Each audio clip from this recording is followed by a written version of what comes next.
اور آشیرواد لیتی ہیں تو رامچندر جی نے اپنی پتنی کو جھکنے نہیں دیا، دونوں کاندھے پکڑ کے ان کو اٹھا لیا اور فرمایا رام رامائی نمہ رام رامائے ستیم استی، ہے سیتا میں رام ہوں تیرا اور تیرے رام کا رام ہے اوپر والا۔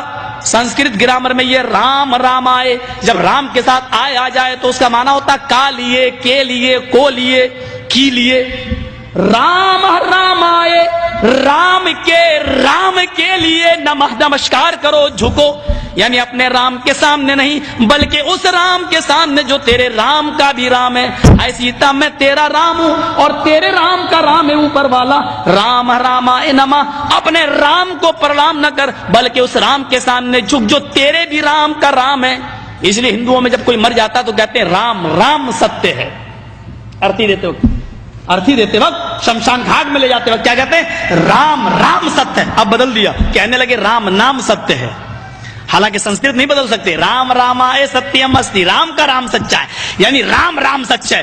مطلب یہ ہوا ہائے مرنے والے تو مر گیا، اب رام چندر جی تیری زندگی کے مالک نہیں، اب تو رام کا رام جانے کہ تیرے ساتھ کیا معاملہ ہوگا، تو نے عمل کیسے کیے، تو نے کرتوت کیسے کیے، رام کا رام ہی سچا ہے۔ فَمَن يَعْمَلْ مِثْقَالَ ذَرَّةٍ خَيْرًا يَرَهُ وَمَن يَعْمَلْ مِثْقَالَ ذَرَّةٍ شَرًّا يَرَهُ۔ ایک نہیں 1,00,000 قرآن خوانی کر ڈالو، ایک نہیں 1,00,000 قرآن پڑھ کے مرنے والے پہ بخش دو، مرنے والے کو کچھ بھی ثواب نہیں ملے گا، اس کی اپنی زندگی میں جو اس نے عمل کیے ہوں گے وہی اس کے کام آئیں گے۔ اگر قرآن خوانی کر کے کسی کو بخشنے سے ثواب ملتا ہوتا اور کوئی آدمی جنت میں جانے والا ہوتا، قرآن کے بخشنے سے تو اندرا گاندھی تو جنت الفردوس کی وارث ہو جائے گی۔ ہمارا باپ مرتا ہے تو ایک قرآن پڑھا جاتا ہے نا، اندرا گاندھی مری تو ضمیر فروش کٹھ ملاؤں نے، اپنے ضمیر اور اپنے ایمان کو بیچنے والے ملا اور مولویوں نے اس کی سمادھی پر 3 قرآن خوانی کی ہے، صرف کانگریس سے پیسہ وصول کرنے کے لیے 3 قرآن۔ ایک قرآن جس پر پڑھ کے بخش دیا جائے تمہارا باپ جنت میں چلا جائے، 3 پڑھے جا رہے ہیں، کیوں نہیں جائے گا؟ صاحب وہ کافر ہے، کافر کہاں ہے؟ نہیں وہ کلمہ نہیں پڑھتا، جو کلمہ تم پڑھتے ہو وہ بھی تو وہی کلمہ پڑھتا ہے۔ تم کہتے ہو لا الہ الا اللہ محمد رسول اللہ، اس کے یہاں پر بھی تو یہی کلمہ لکھا ہوا ہے۔ اتھرو وید کے 20ویں کانڈ میں، اور پنڈت مرنے سے پہلے اپنے بیٹے کو وہی انکہی کے جملے سکھلاتا ہے، لا الہ ہرنے پاپن الا اللہ پرم پدم، تو جو چاہے سورگ تو جپے نام محمدم۔ ہے میرے بیٹے مرنے سے پہلے لا الہ الا اللہ پڑھ لینا، تیرے سارے پاپ مٹ جائیں گے۔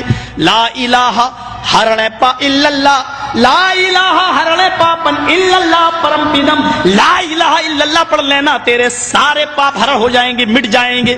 یہی تو اللہ کے نبی نے کہا تھا ان الاسلام یہدم ما کان قبلہ، اسلام لے آؤ۔ اسلام کب لایا جاتا ہے؟ جب کلمہ پڑھا جاتا ہے۔ ما کان قبلہ، جتنے بھی گناہ تم نے کیے ہیں سارے کے سارے گناہ معاف ہو جائیں گے۔ جو کلمہ تم پڑھتے ہو وہی تو وہ بھی پڑھتے ہیں، فرق اتنا ہے۔ دلیل کیا ہے؟ تم کھڑی مورتی کی پوجا کر رہے ہو، وہ پڑی مورتی، ایک پڑی مورتی کی ایک کھڑی مورتی کی، یہ شنکر بھگوان کی مورتی ہے، یہ بڑے پیر صاحب کا یا نظام الدین اولیاء کا مزار ہے، یہ احمد رضا خان کا مزار ہے۔ یہ کھڑی مورتی ہے، یہ پڑی ہے، جو کام اس پہ ہو رہا ہے وہی کام تو اس پہ بھی ہو رہا ہے، ورنہ مجھے بتا دو ہندو چنری چڑھائے مورتی پہ تو کافر، تم چادر چڑھاؤ تو پکے مسلمان، وہ ہار ڈالے تو کافر، تم پھول برساؤ تو پکے مسلمان۔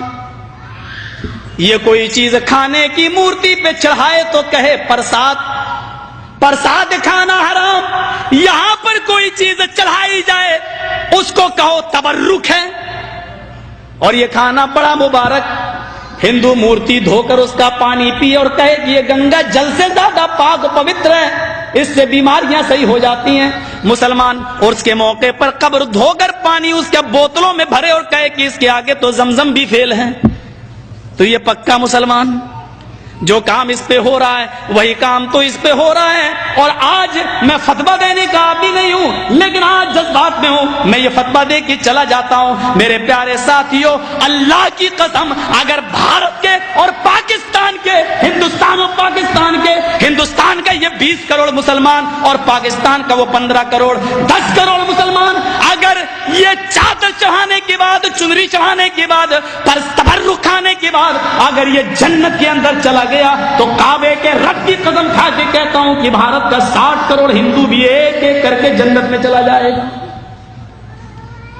اور اگر بھارت کا ہندو جنتی نہیں ہے تو اتنا یاد رکھنا کہ پھر تم اپنے مسلمان ہونے کا سرٹیفکیٹ پیش کرو. تم وہ جہنم میں کیوں جائے گا؟ اگر وہ ان کاموں کی وجہ سے جہنم میں جا رہا ہے تو تم یہ کام کیوں کر رہے ہو؟ تمہارے اندر یہ کام کیوں پائے جا رہے ہیں؟ تم بھی تو وہی کام کر رہے ہو. ارے اس نے تو پھر بھی مورتی لگا رکھی ہے، تم نے تو پتہ نہیں کس کو گاڑ دیا اور نام ہی اس کے بدل دیے. اللہ جانے اس میں حقیقت میں وہ ہے بھی یا نہیں ہے.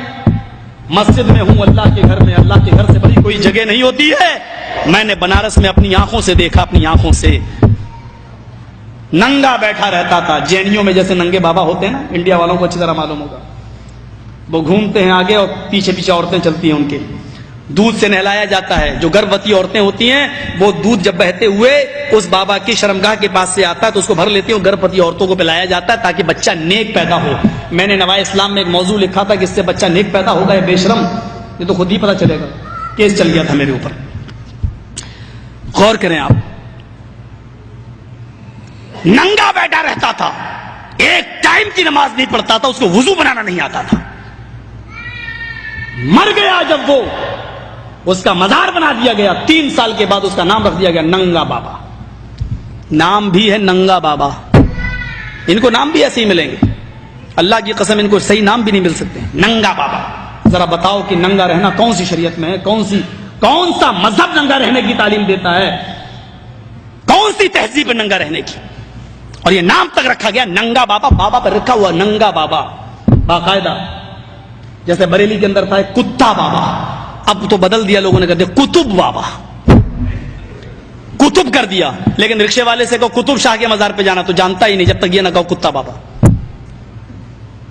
ایک کا نام ہے پتنگ بابا. کسی شریف انسان کا کام ہے پتنگ اڑانے کا؟ نام رکھا گیا پتنگ بابا. بنگلور سائڈ میں چلے جاؤ، مجھے میرے دوستوں نے دکھلایا جنگلی بابا. کون نام ہے؟ نام تو پہلے اچھے رکھ لو یار، نام تو کم سے کم صحیح رکھو. یہ تو جو یہاں ہو رہا ہے وہ کام یہاں ہو رہا ہے. یہ میں نے ہندو دھرم سے ایک توحید بتائی. رام چندر جی نے کہا کہ اس کے سامنے جھکو جو تمہارے رام کا بھی رام ہے. ذرا اولڈ ٹیسٹامنٹ سے ایک توحید سنیے. اولڈ